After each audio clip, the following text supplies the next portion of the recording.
打 EDG 这场比赛是最后一场比赛了，然后我对自己这个赛期，我感觉挺满意了。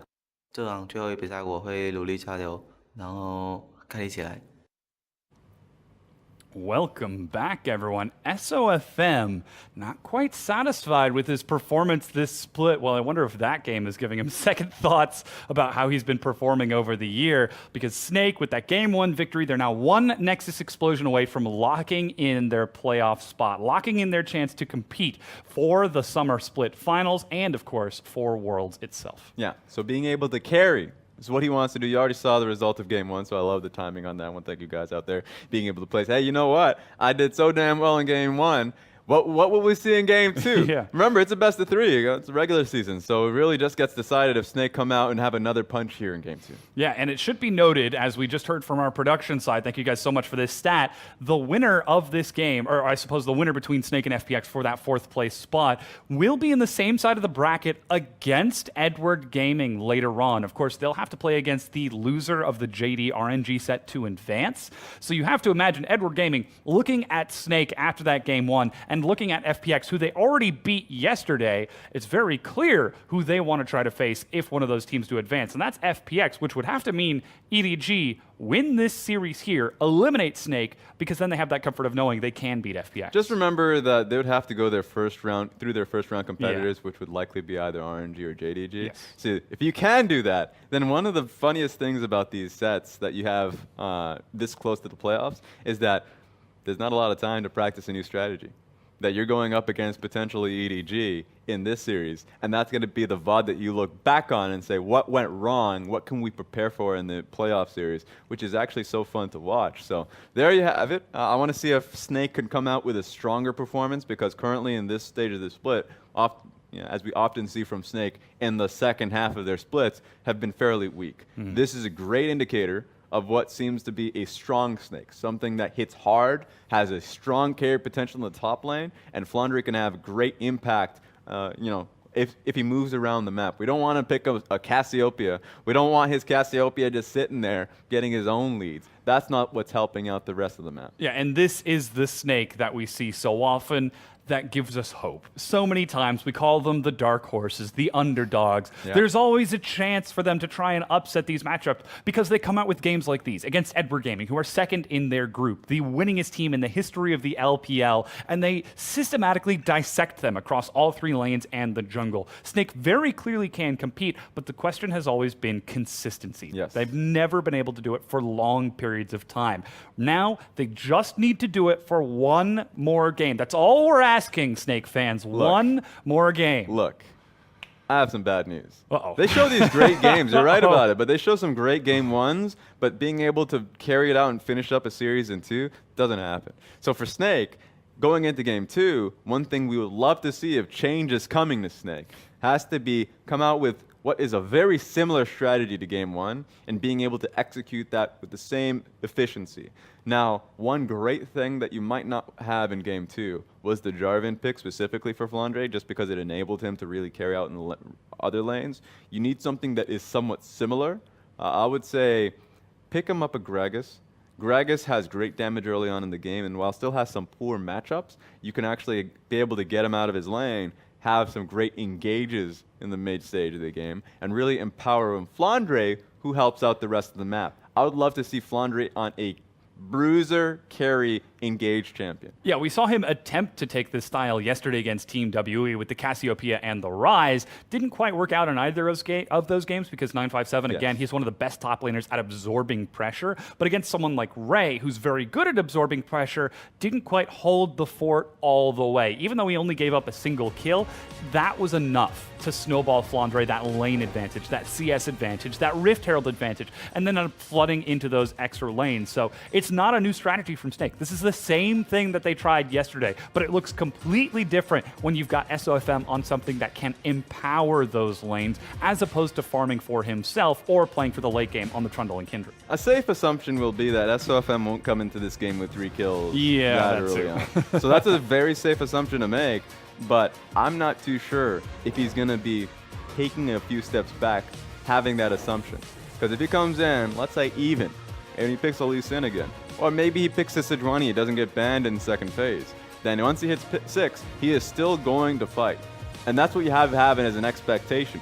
So for Clear Love, going up against SOFM, you need to see him try and be a lot more aggressive, more willing to take fights around the bottom lane if you don't have anything topside. There were a few times where Clear Love this game was actually bouncing between bot and mid, unsure of what decision to make. Yeah, and we always say that Clear Love, he's got two sides, light Clear Love and dark Clear Love. Light Clear Love, the one who jungles, plays it patient, plays for the team fights, and dark Clear Love, the assassin, the fighter, the one who will invade into your jungle and kill you countless times.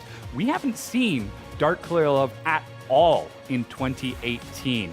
As EDG go into playoffs, is now the time that they show us that they've got this card prepped and ready, or do they instead continue to stick to the same style, play that patient Clear Love, that team fight Clear Love, and instead just try to focus on having those stronger lanes and allow SOFM to roam wild? See, I have faith in Dark Clear Love.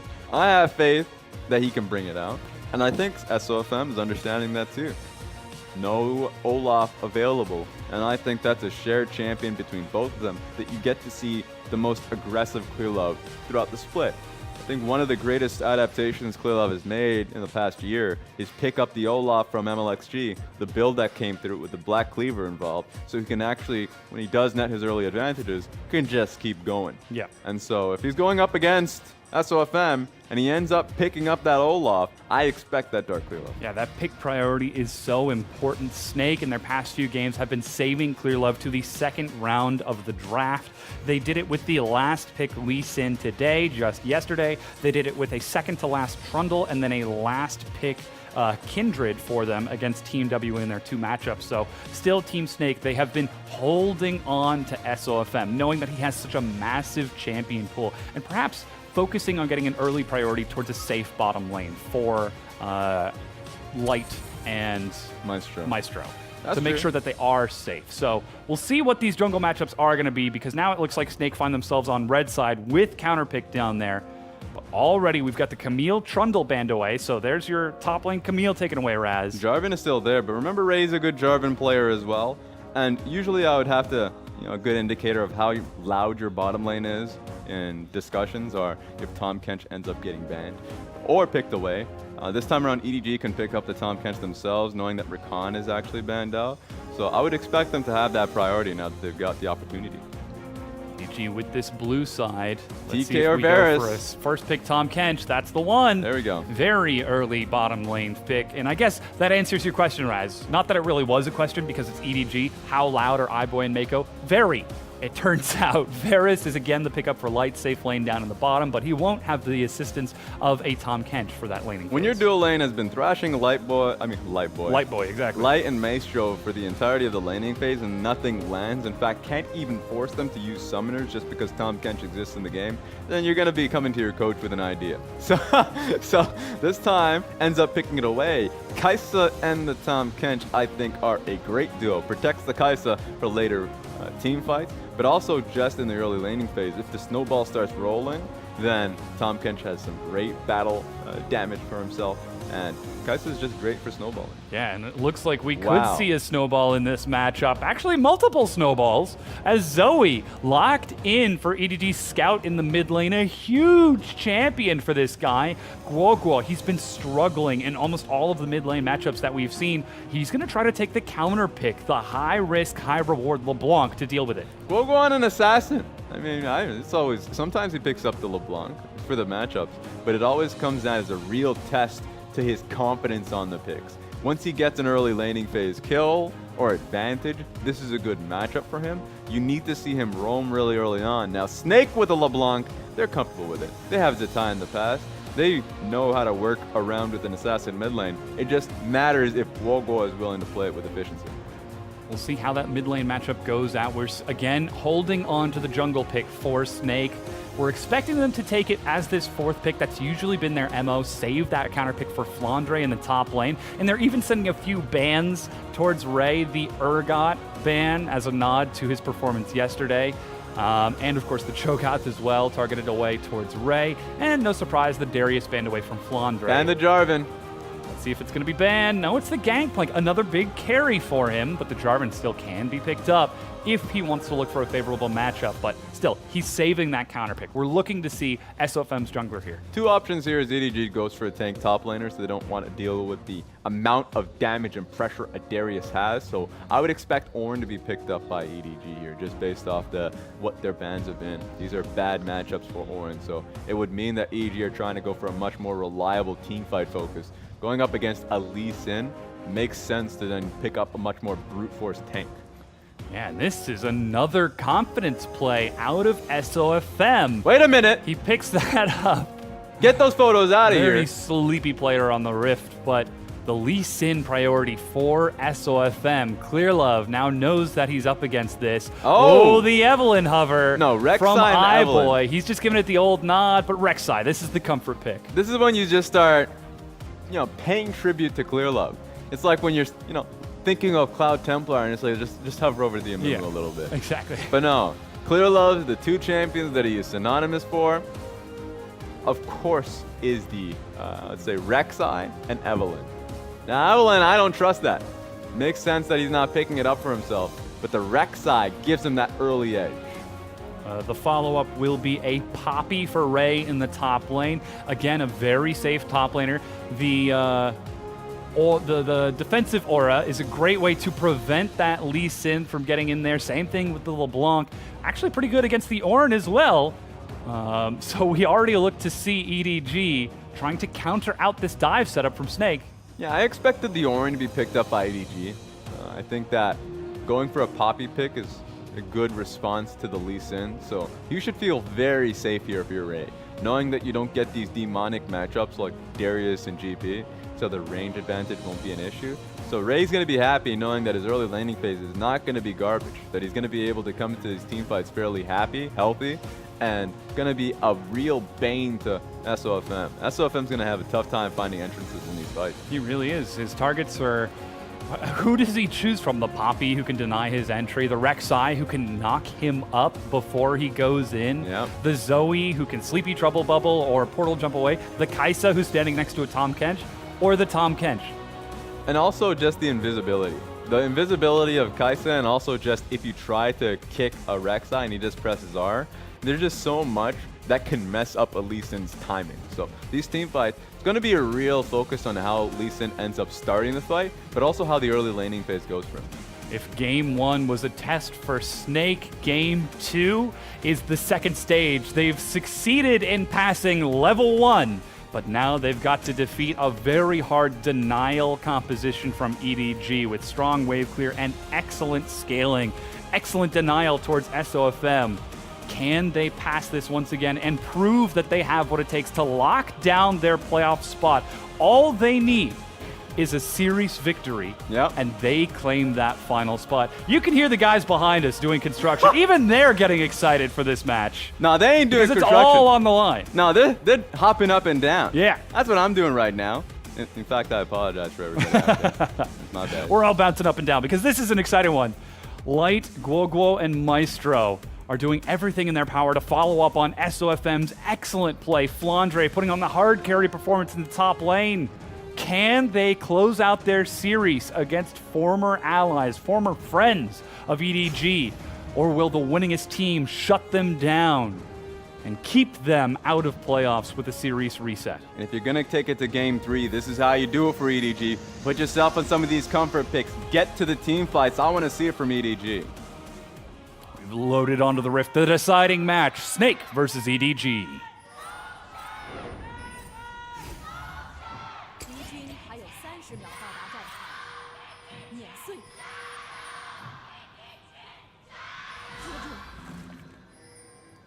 You can hear the fans are cheering so very loud for this as SOFM, looking for Ray, has found him, chunks him down for some early damage. Again, just trying to set that lane matchup very early on, showing no hesitation. Yeah, at least it's 59 seconds in, gives Poppy an opportunity to base, but also means that Rek'Sai won't get the early help on his camp. Gives time for Ornn to send in an early ward in. So at this point in time, just because of that push away, Ray had to go back to base off that. Gives Snake, a great level 1 in the top side. Yeah, it's a defensive line of vision. Again, both junglers want to track where the other is and try to catch them out of position. Clearlove starts off with a leash from EDG's bottom lane. SOFM will get a similar leash from Flandre up top as Ray walks through vision to head up into the top lane to make sure that his own blue buff isn't being invaded. The only lane that starts off even is Guo and Scout, a very, very exciting mid lane. The Zoe versus LeBlanc. Can Guo step up on the assassin?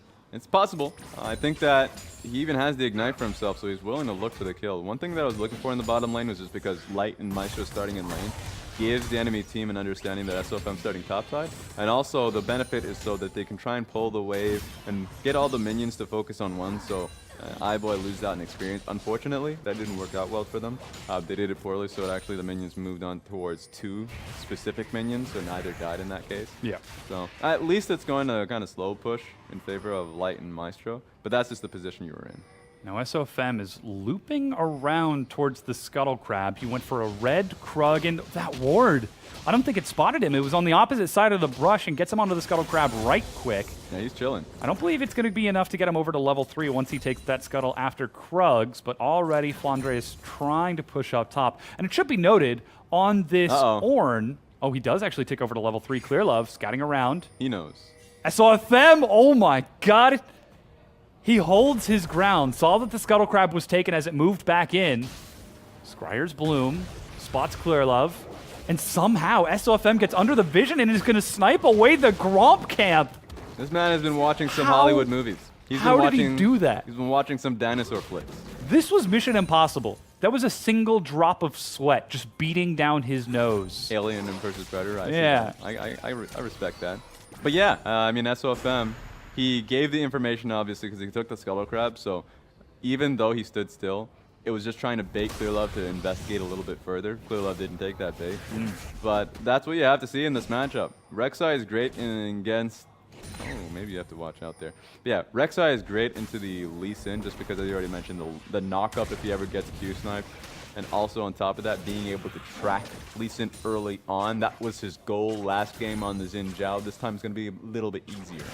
And despite the invade from SOFM to steal away the Gromp camp from Clearlove, his bottom lane is completely undefended. As he blast cones over the wall, he sees Clearlove with that blue buff. Maestro's right there and hits him with the Winter's Bite, but SOFM might be finding himself 3-buffed here. Yeah, SOFM has to think about his next move.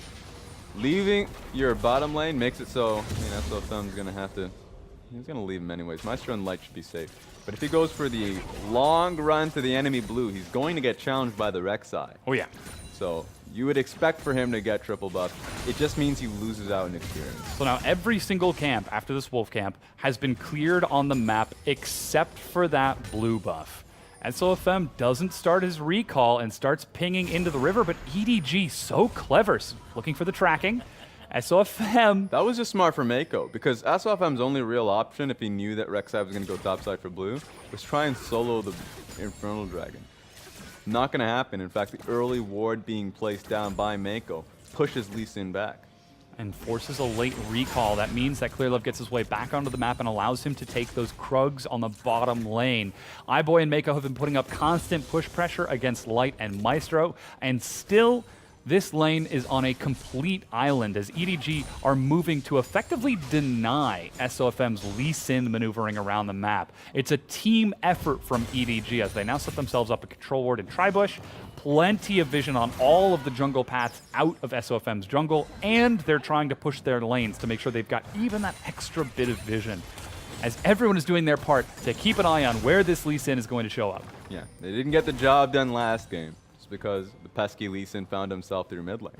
But this time around, it's going to be a lot easier, because Clearlove's on the job. You're right about the lanes pushing in. The only lane he doesn't have control about is through mid lane. Scout, actually for quite a long time, has been getting zoned off the wave.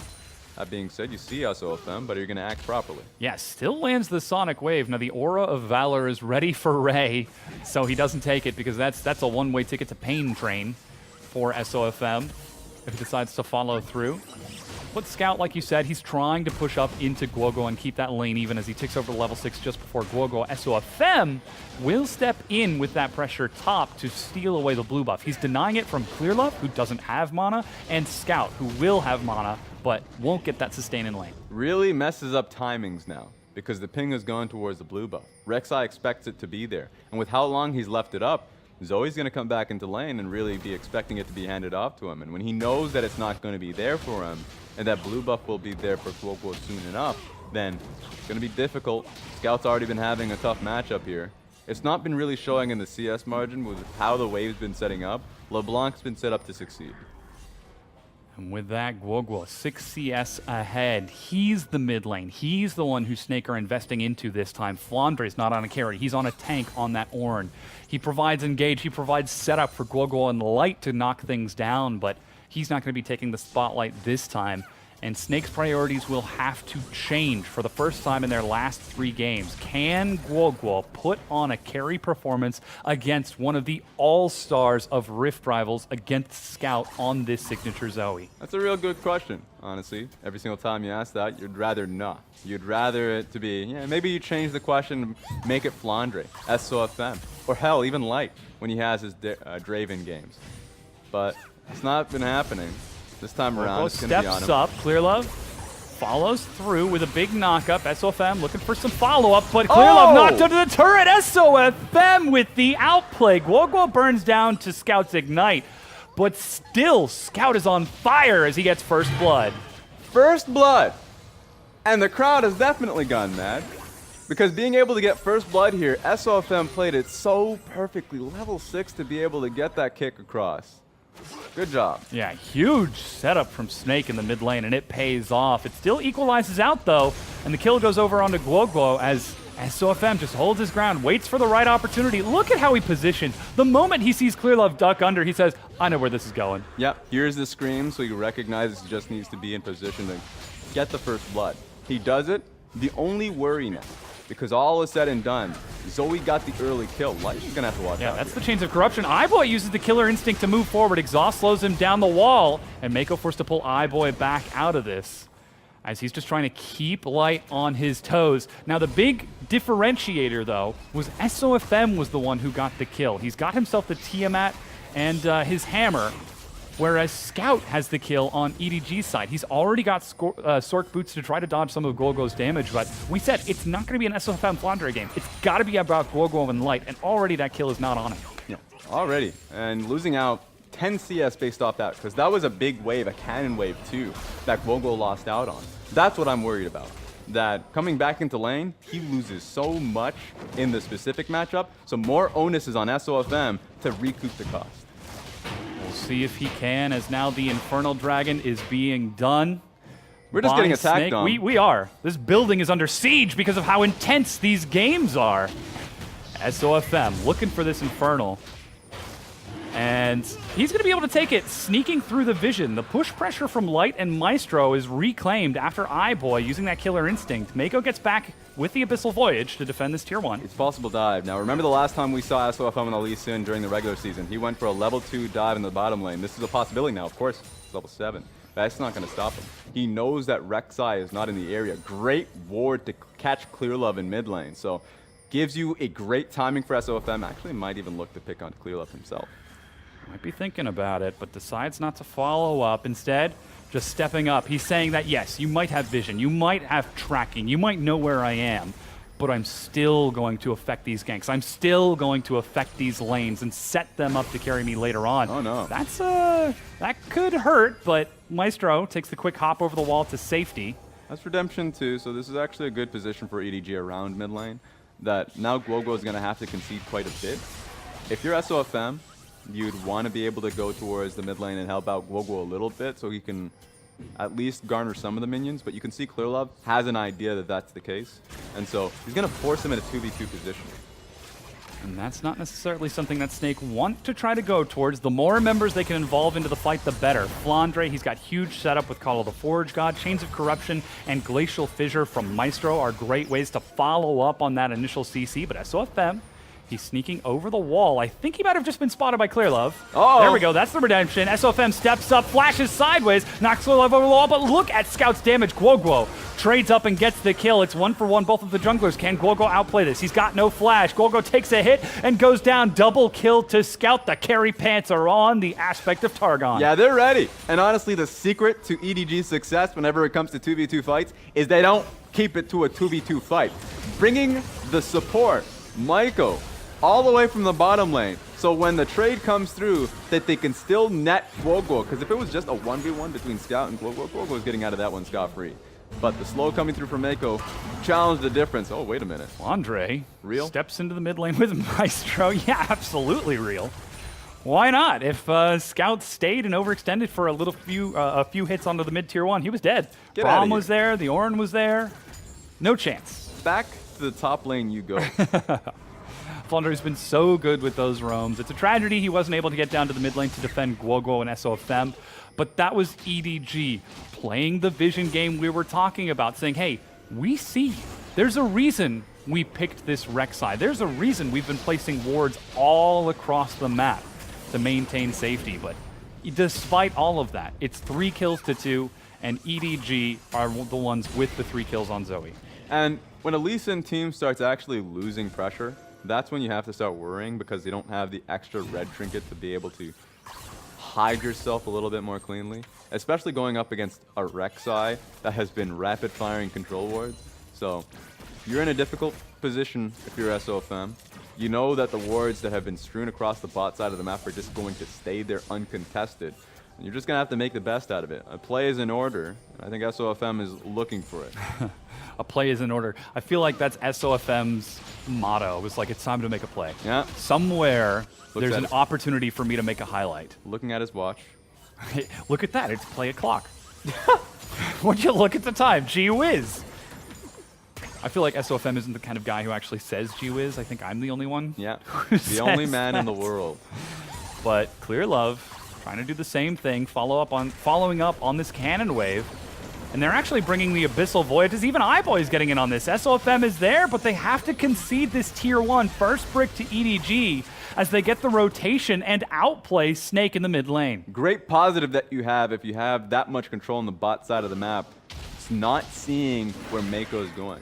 They've been pushing out in the bottom lane for so long that Light and Maestro had believed that, yeah, it's just another day here. They're just not pushing into and trying to ship us under tower. But then they vanished for about 5 seconds.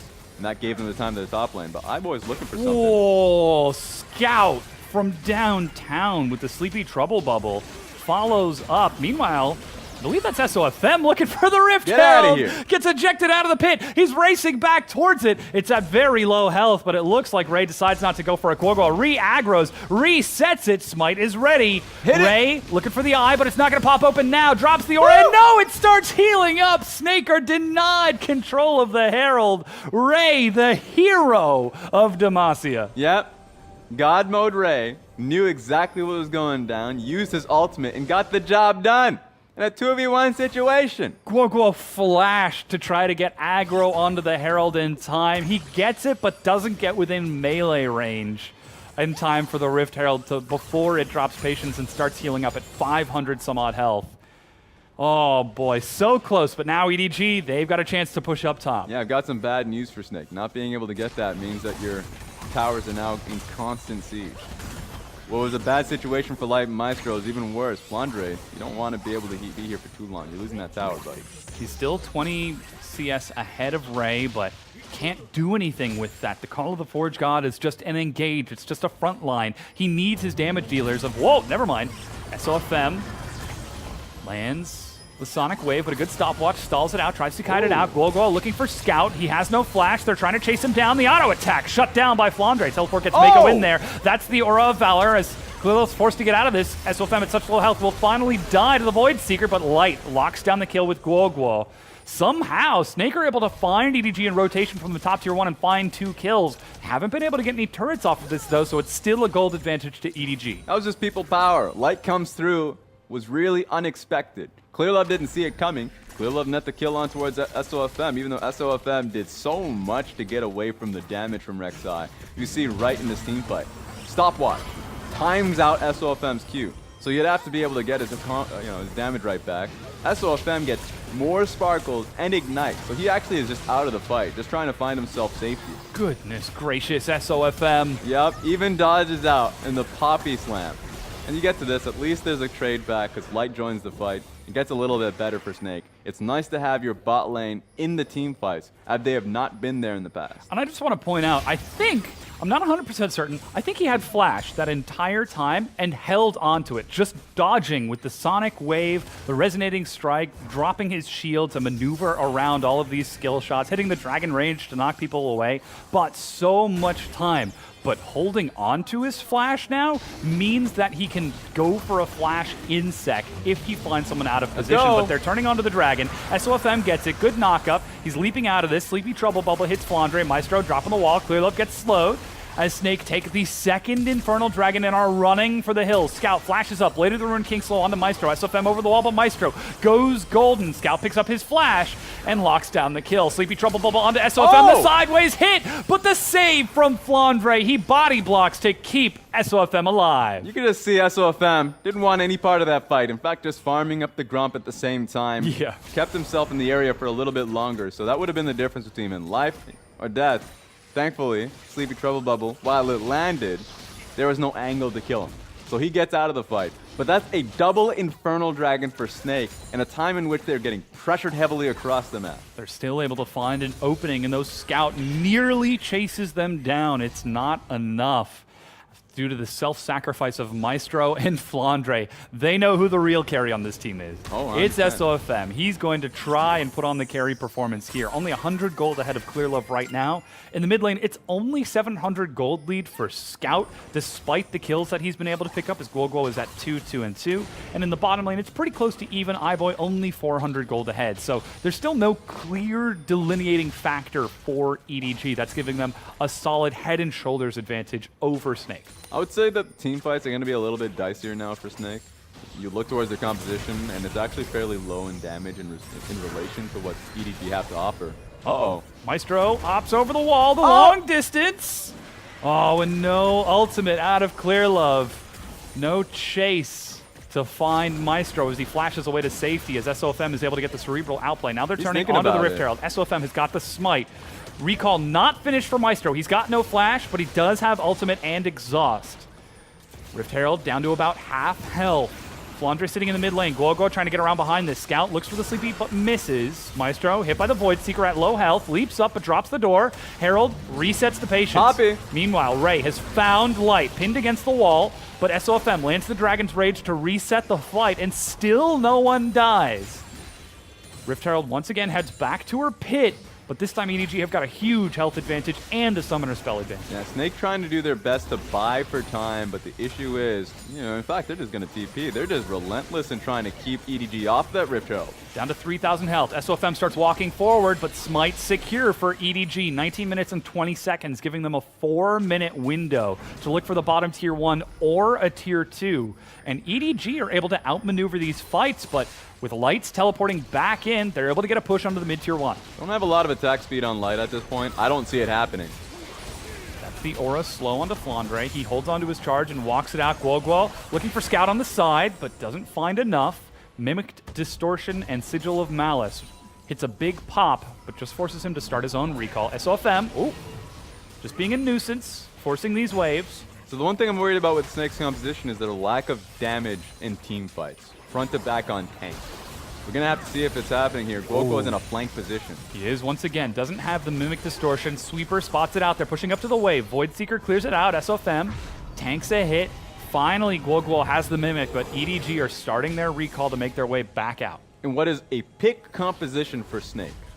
Going up against a beefy Tahm Kench and a Poppy that can disengage, that's the challenge they face. If I'm Snake, send LeBlanc in a side lane and try and force Zoe in a really difficult spot. If Zoe finds herself in a side lane, she's going to be really zeroed in on by Guoguo. That's what I would love to see, because if you're grouped up, I favor EDG in a lot of these fights.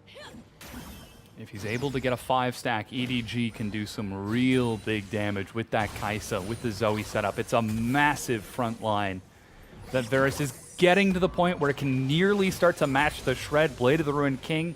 Gwinsu's on the way for additional % health penetration, but it just takes so long to complete these 2 core items. And during this window of opportunity, EDG are happy to continue maneuvering around. And honestly, if we're just hitting items, if Ray gets a Spirit Visage, which is his next item, that's going to be his magic resist, that he's going to be able to just be a beast in these team fights, a real raid boss. So I don't know how you're going to be able to handle him.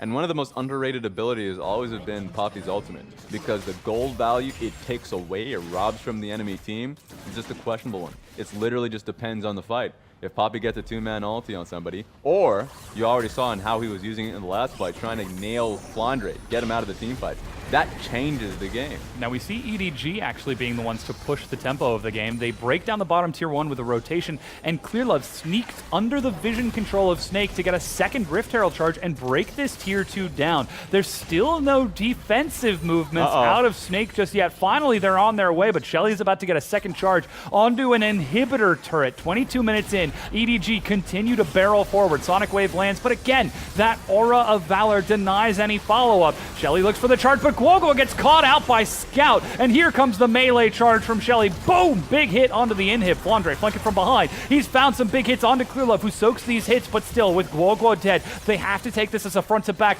This is that window of opportunity we were talking about. Finally, the Herald goes down, but a 22-minute inhibitor for EDG. Excellent engage from EDG.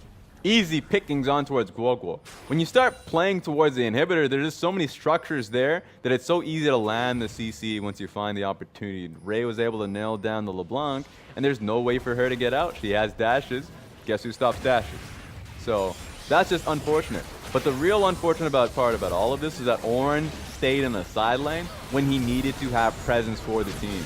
They need a tank to walk up and give space for the carries. He wasn't there. He was splitting across because they were losing that inhibitor anyways. And he even had to use his teleport to try and get in and go for the flank, because who knows where that push would have stopped. Herald pushing through 2 turrets and inhibitor, maybe could even have looked for a Nexus turret if that Ornn hadn't actually appeared. But it's a huge gold advantage now for EDG, 2,500. That's the completed Gwinsu's finished off for iBoy. Looks like he's going for AP next, as Gwinsu's has only just now been finished for Light, but Scout, he's finished off his Morellonomicon as well. Morella, nom, gonna deny your health, Icon.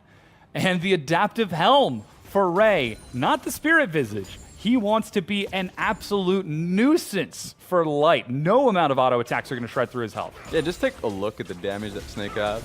It's going to be so heavily focused on towards Light if LeBlanc is not dealing the damage to the front line that Poppy is too damn good. Especially for third items going to be Gargoyle Stoneplate, actually. Could be, yeah. Gargoyle Stoneplate would be a really effective item, and it gives him the stopwatch for the next fight. So gives him a nice recipe to taper him off to a point where he's super devastating. Ray's already hovering, so Ray understands his position in these skirmishes. And don't put himself on side lane, try and fight at the team. This is the period of the game where EDG are one of the strongest teams in the entire of the league, if not the world. Once they get mid-game control, their tempo is so strong, their setup is so strong. Throughout the chaos of the early game, they've got themselves a snowballed Scout at 4-1 and 2. They've got iBoy on par with CS, and they've got a massive front line on Ray to protect it. And it's just maneuvering those assets from one lane to the next, checking off the turrets one by one by one. Yeah, do it so seamlessly. You already saw the result of what happened when they pressed on towards the bottom lane inhibitor. They got a kill for it. Snake didn't see it coming. So you have to respect him, and I understand the observer is toggling between, of course, what Snake have vision for, and it's absolutely nothing. They have no wards towards Baron, so if EDG duck back, you have no eyes on where they are. It's a single ward on the pit, but one sweeper takes care of that. Flandre looks for the knockup, finds iBoy. Light holds on to his chains of corruption. That Tom Kench just enables iBoy to do so much and disables Snake from going in on that priority target. And then there's the Poppy Aura of Valor to prevent any additional dive from Guoguo or Light. As long as EDG are stacked up as 5, there's no way in for Snake. That's why I want to see EDG peel back a little bit. Maybe once they get this tower, they can peel back for the Baron itself. They're in such a great position with the super minions barreling down through the bottom lane that it would be the death blow. Middle tier 2 broken down for EDG. as they're now pushing up. That's the Chains of Corruption onto Scout. He portal jumps in and right back out. There's the charge, but SOFM, the mid-air dodge, is able to get a kick onto one. He tries to follow up over the wall with Guoguo, knowing that the aura is down, but Guoguo can't find anything. Somehow, the Sleepy Trouble Bubble doesn't proc onto him. Lands a huge knock-up, but there's no follow-up from his team. You guy's so confident. Wait a second. What was that? That's insanity. Just baiting Ray to throw it out there. Was that a reaction? That can't have been a reaction. No, he was trying to bait him. He was trying to literally just goad him because he did it preemptively, and Ray just threw it out there. I mean, actually close to... He fell for it. Hook, line, and sinker. I think he hit Guoguo, but the Banshee's variable is available. I want to see based off that replay, but that was real fun to watch. Yeah.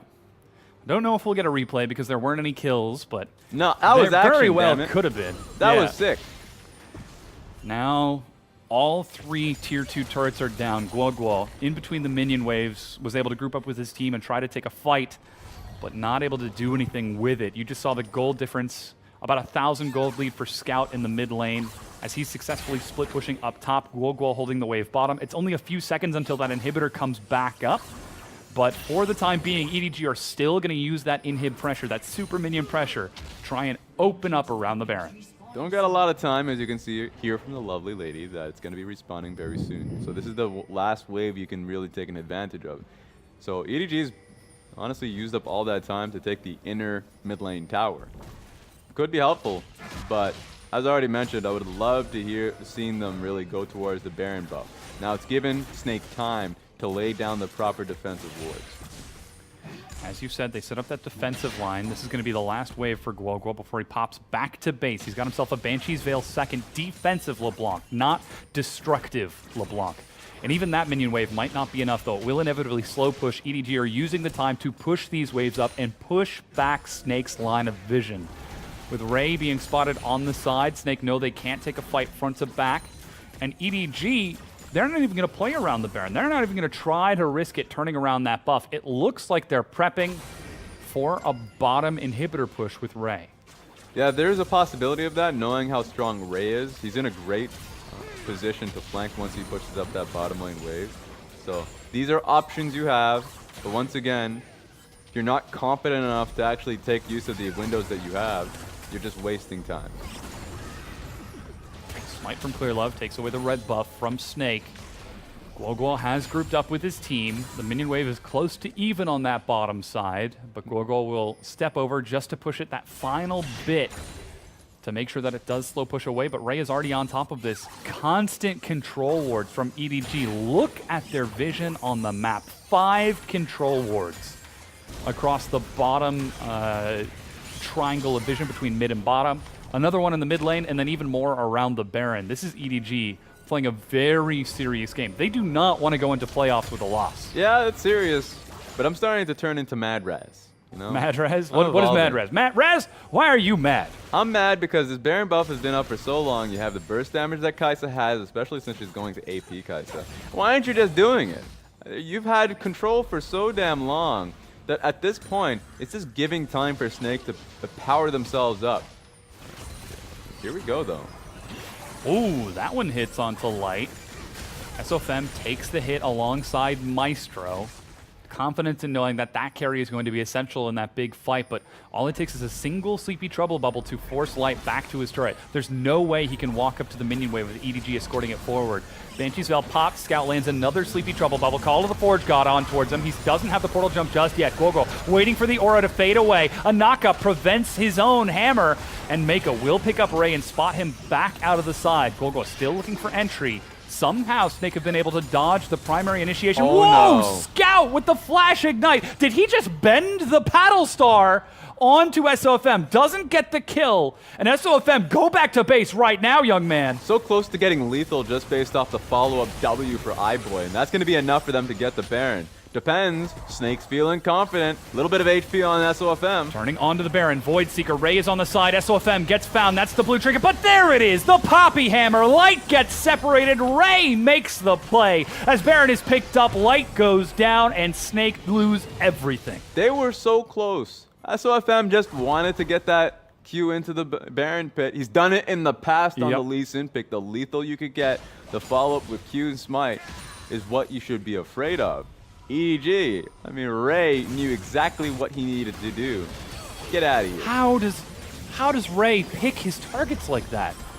In that one beautiful, precious moment, knocks away the two support, the two peels, the two people who could actually do something in that fight, and leaves the AD carry. I think he's surprised too. He took that oyster and just cracked it open, leaving just the juicy goodness of light left undefended. He's like Venom in that new Hollywood movie when he just realizes how powerful he truly is. Like, wait a second, this is what I can do? Well, damn. It is quite impressive. I have to admit, I have not seen Venom yet. I don't think it's out. I haven't seen Well, it either. how are you referencing the plotline of the movie that isn't even out yet? That's my issue. Amazing. That's my issue with trailers.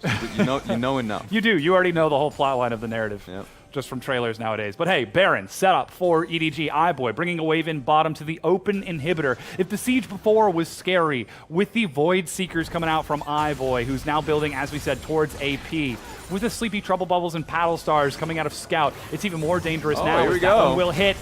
SOFM steps back, Call of the Forge God onto iBoy, and a quick denial from Mako. That's, what, 2 ultimates for a single ability Yeah, it's from sad, EDG. man. It's not happy. Oh, wait a second. Trying to push it forward. They've managed to get huge damage onto Flandre. The knock-up onto 4 members from Ray as they're finishing off this inhibitor. SOFM stands up in front of the minion wave before ducking back. The inhib goes down. EDG quickly rotate to follow the minion wave onto the middle inhibitor turret. They're set to close this game out, or at the very least break down the remaining structures. Even the top wave is timed perfectly, as that was a big kick sending Clear Love back, but there's no follow-up. They just instilled fear into Flandre himself, knowing that you just need that one knock-up CC to really just burst you to near 100-0. Flandre recognizes how fragile he truly is, but he's going to have to be the one that starts the fight. Ray steps up, eats his own knockup, scouts on the side, tosses a paddle star, hits Flandre, but he's able to get a shield in time. The inhibitor goes down, triple inhib for EDG. Guoguo looks for the assassination onto Clear Love, cannot find it. Forces him to pop back as Guoguo again denied by the aura. Snake have no way into the fight time and time again. They try to force a square peg into a round hole, but it just isn't going to work, guys. Yeah, it's sad days here. SOFM right now is doing God's work, but unfortunately it's not good enough. These are just very difficult times going up against the Poppy, and especially a Tom Kench. We talked about them being great for pick potential, but they have no opportunity to do that when iBoy is always whisked away by his bodyguards. And those bodyguards are massive. Warmog's third item out of Ray. There's the stopwatch you were talking about. BF Sword after that Black Cleaver Tiamat from Clear Love. He's going to do some huge damage. Void Staff finished off for Scout. Gnasher's Tooth finished off for iBoy. This is an 8,000 gold lead, manifesting in huge stat advantages for EDG. Whereas Light, he's sitting on 2 core items and 2 components, the Zeal and the BF Sword. Another 2 items for Guoguo at only the Banshees and the Luden's Echo. It's all going to come down to execution. Snake aren't out of this, but EDG are not making any mistakes in this game too. And to zero in on iBoy specifically, Gnasher's Tooth, Guinsoo's, you only have to focus on the 3 to 4 procs that you get on towards your tanks because you get that extra auto attack with Guinsoo's. He has so much of passive attack speed and AP being built up. Flandre is just going to die. He's going to melt just to the Kaisa alone. We'll have to see what ends up getting the game decided. Okay, here we go. Ray's actually taking long. Yeah, Ray eats some hits out of Light as he fires across. It looks like EDG are just going to try to smother Snake, trading their health bars, alternating back and forth between these double supers coming in from 3 lanes.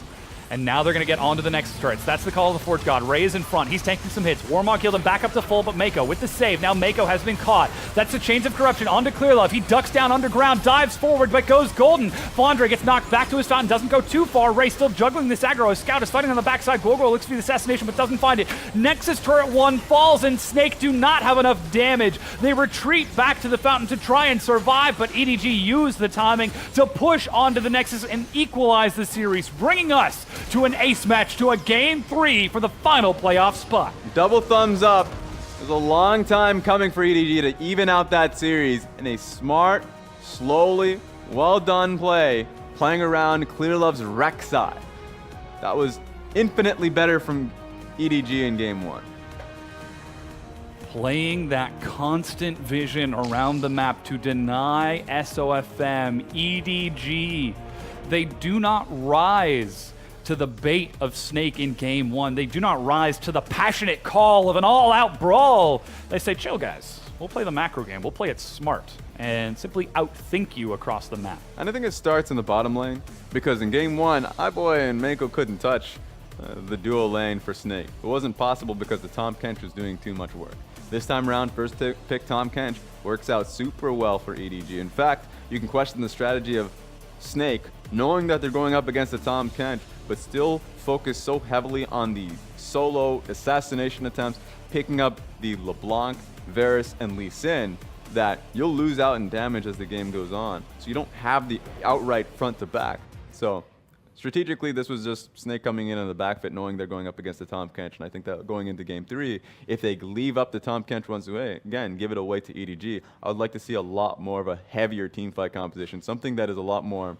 Like, if they pick up a Kaisa, I think for Light would be a lot better. Yeah, the Varus did do massive damage compared. We saw nearly double damage. I think it was 21,000 to about 12 for iBoy between Light and iBoy, with iBoy being the one at 12,000 because of how the overall composition for EDG worked. They draft themselves such strong disengage and denial. Every time the assassins tried to go in, Guo would look for a target, gets denied by the Poppy. SOFM lands a Sonic Wave on iBoy, gets gobbled up by Mako. There were no chances for Snake to get in there, and those characteristic flank from multiple direction team fights from Snake were still present. Flandre was finding opportunities to come in from the side, but he knocks up Kaisa, Mako devours. He gets a stun onto Zoe, Mako devours.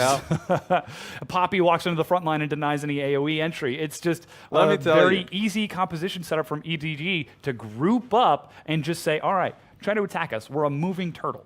Snake is definitely looking at the next patch notes and being said, God bless that Tahm Kench is going to be out of here just because of Mako and how he performed in the last game. So going into this next one, Tahm Kench does impact a lot of this because SOFM, even if he's not on the Lee Sin, wants to be able to have the early game impact and be able to isolate the mid lane matchups. And in this game, Tahm Kench actually roamed mid and turned what was great for Snake just in, what was a great match, 1v1 swap for that, the kill that came through. But then Tahm Kench came in and nailed the kill on towards Guo. So Mako has so much roaming in the game, so much map pressure, and so being able to help everybody on the map, especially Scout, I think paid dividends. It wasn't all said and done just through the composition alone. There were still a couple of fights that Snake tried to take. We've got a replay of that Baron fight, which EDG were able to negotiate so well. This is Ray landing the best Poppy Hammer I have ever seen. Yeah. Was in great position too, so there was a possibility EDG can turn. If he just decided to nail down the AD carry to begin with, he's like, yeah, you guys can join in the fight. You guys are already, really miles ahead. But he decides to actually just save the Baron first, isolate the AD carry. So you're right, that was incredibly well done. Yeah. There's a reason why you gave him Poppy. And even seeing the stopwatch used by Light defensively for an inevitable death. With those two carries gone, there was no chance Light was going to survive. So the icing on the cake of getting that ability usage as well. EDG, again, the fact that they got to that point so relatively unconcerned by constantly denying any excursions into the jungle, using that Rek'Sai to track where SOFM was going and prepare. As we said, Snake, they were going to try the plays regardless. It was whether or not EDG could respond in time and deny them by grouping up fast enough, which they were able to do. And that's funny because that was the goal that EDG had in game 1 that flopped. And being able to pick up the Rek'Sai did a lot of work. I mean, they knew exactly where Lee Sin was, even though Lee Sin was able to get a lot of pressure down towards bottom side at times and had a great gank mid lane. Great counter gank still went through.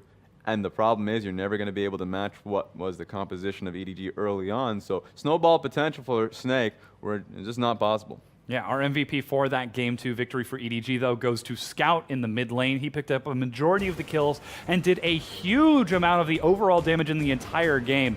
There were only 12 kills total in that 34-minute EDG victory, with 8 of them being on EDG, and Scout picking up half of those himself. Yeah, 100% kill participation because he was just all about it.